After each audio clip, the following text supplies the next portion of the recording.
Fala pessoal, isso aqui é o Projeto X, aquele que multiplica suas chances de aprovação.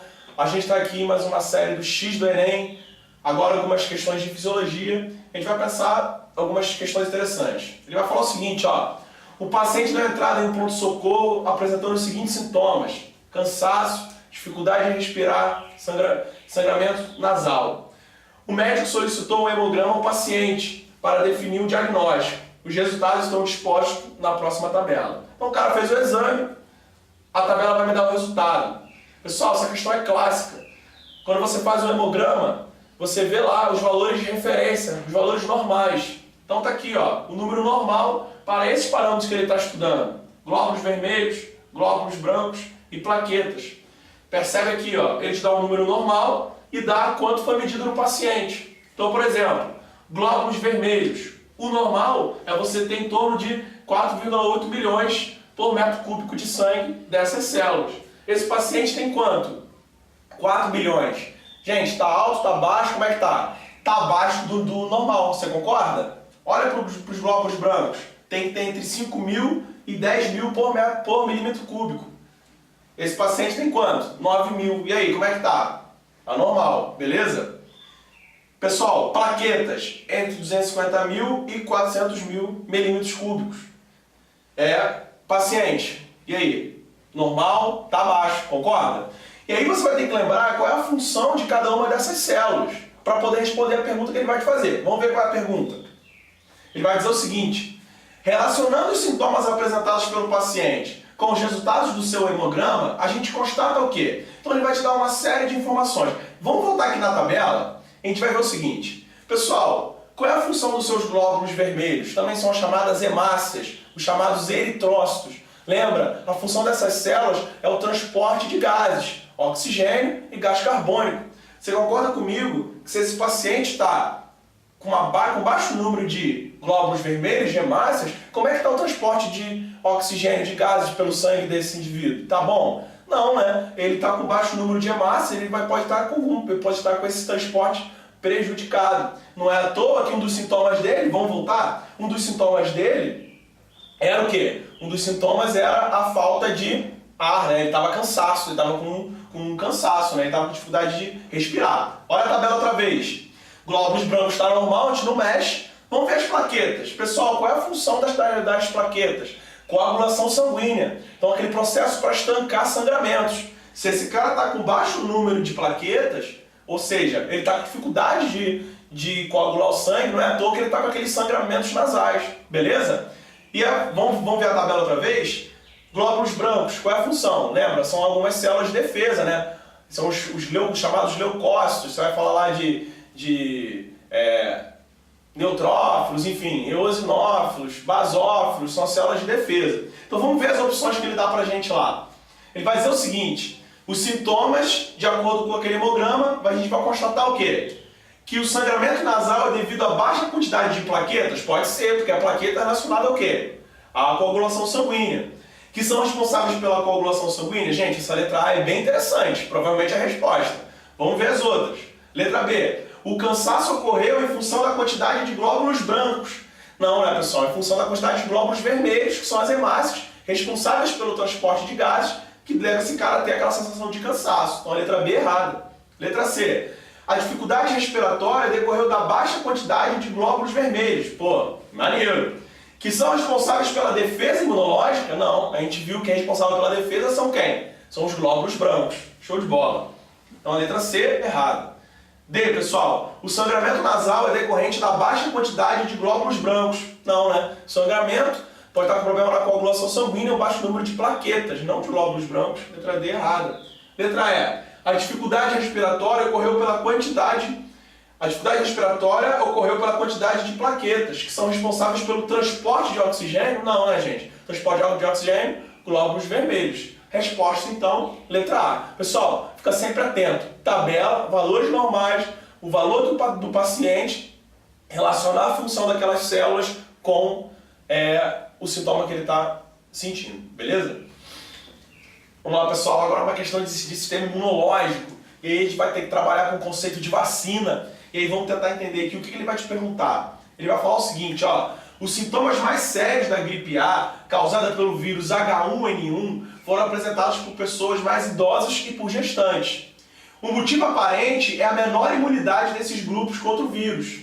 Para aumentar a imunidade populacional relativa ao vírus da gripe A, o governo brasileiro distribuiu vacinas para os grupos mais suscetíveis. Então, nesse caso, pessoas idosas, gestantes, pessoas que trabalham em hospitais que vão ter contatos com esses pacientes que estão com a gripe A, foram os grupos alvos da vacinação.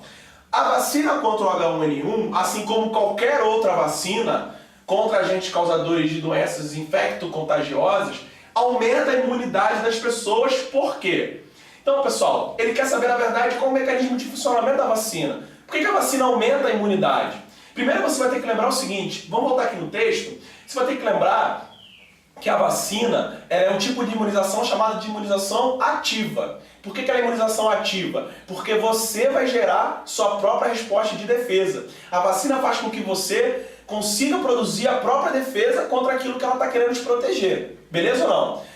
Essa imunização ativa é chamada de artificial, porque eu estou provocando ela em você. Você pode ter imunização ativa natural. A natural é quando você pega lá, eu peguei o vírus da cachumba, entrei em contato com ele, logo eu vou gerar uma imunidade contra ele. Essa é a imunidade ativa natural. A vacina não, ela é uma imunidade ativa artificial, porque eu vou provocar ela em você. Como é que funciona a vacina? Pessoal, existem moléculas, substâncias que são chamadas de antígeno. O que é o antígeno? Antígeno é qualquer molécula ou substância capaz de estimular sua resposta de defesa.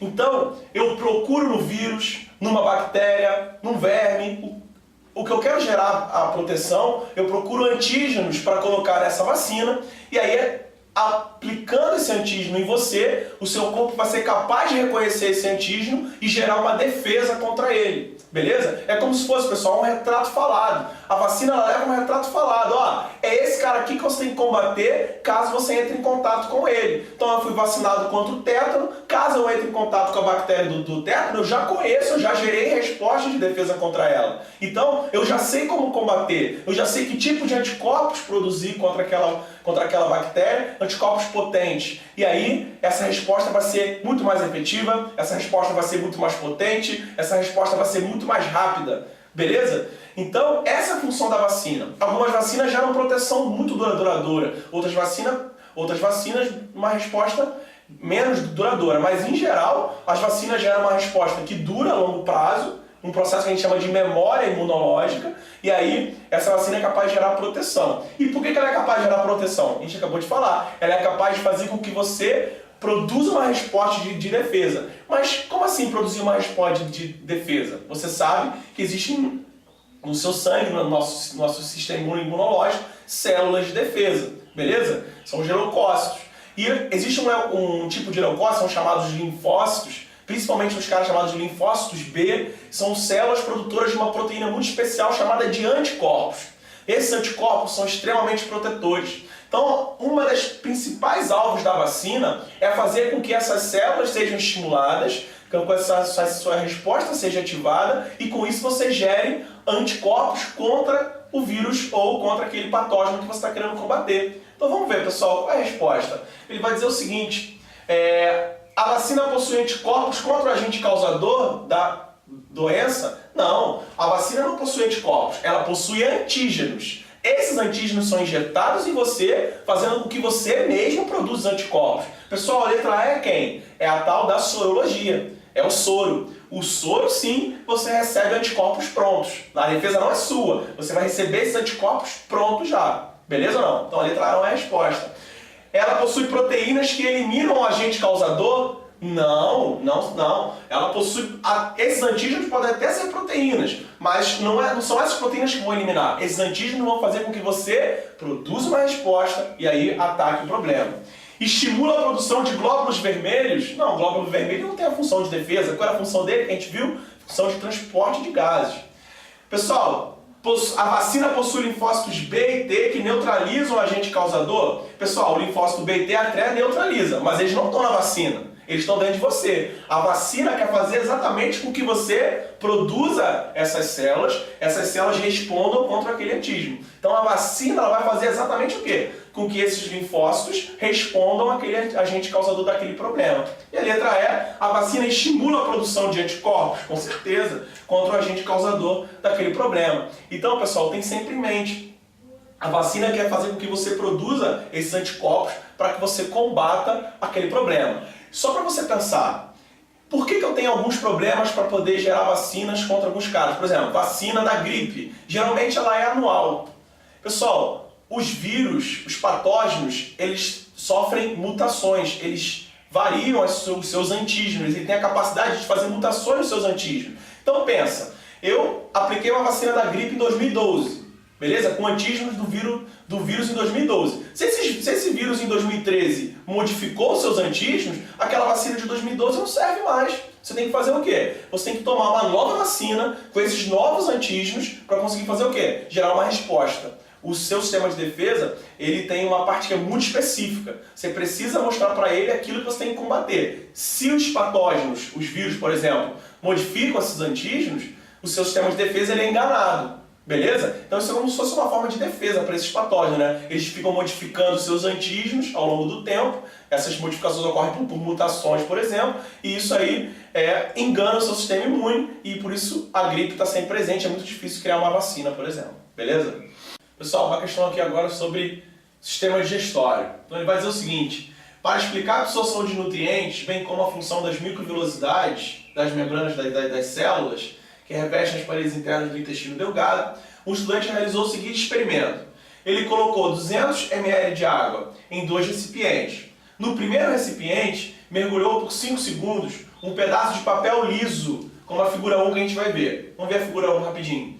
Então, ó, pegou o papel todo reto, liso, mergulhou, beleza? E viu o que aconteceu. No segundo recipiente, ele fez o mesmo com um pedaço de papel com dobras. Vamos ver lá.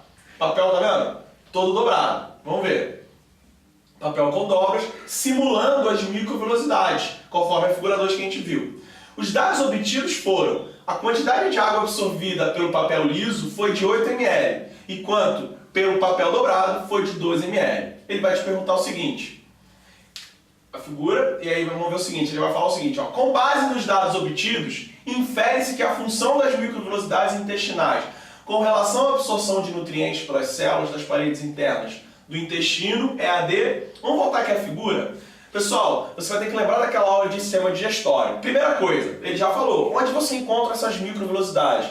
Você vai encontrar onde? No intestino, beleza? Essas microvelocidades são especializações na membrana plasmática das células que criam uma série de, exatamente, de dobras ao longo das células do seu intestino.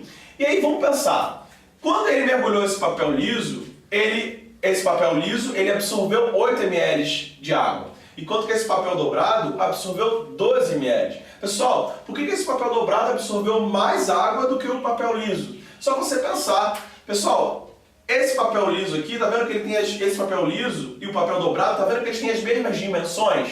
Mas se você pegar esse papel que está dobrado e esticar, ele não fica maior do que esse? Você concorda que essa superfície total aqui, a área total desse papel dobrado, ela é maior do que nesse papel liso? Então, se a área é maior, se a sua área de absorção é maior, claro que esse cara vai absorver mais água. Esse é o papel das microvelocidades. A função delas é aumentar a superfície de absorção intestinal. Quanto mais microvelocidades você tiver, maior a sua área de absorção. Gente, se a sua área de absorção é maior e o intestino tem como principal função a absorção de nutrientes, você concorda comigo que isso é legal pra caramba? Porque se você tem uma área maior de absorção, óbvio que você vai conseguir absorver nutrientes com muito mais eficiência. Por exemplo, algumas bactérias intestinais que causam problemas, elas destroem as microvelocidades. E aí, pessoal, se suas microvelocidades estão destruídas pelas bactérias, como é que está a sua absorção? Está muito baixa, né? Porque você perde suas microvelocidades. É hora que você tem aquela diarreia absurda causada por essas bactérias intestinais. Beleza? Então vamos ver lá a resposta? Então, a função delas vai ser manter o volume de absorção? Não, né, pessoal? Vai aumentar esse volume de absorção. Aumentar a superfície de absorção? Letra B, você vai feliz para casa. Resposta, letra B. Vamos ver as outras. Diminuir a velocidade de absorção? Não, se você aumenta a superfície de absorção, a velocidade de absorção ela aumenta também. Aumentar o tempo de absorção? Pelo contrário, né, pessoal? Se a área é maior, você diminui o tempo de absorção. E manter a seletividade na absorção não é a função das microvelocidades. A função da seletividade na absorção é da própria membrana plasmática. Então, resposta, letra B.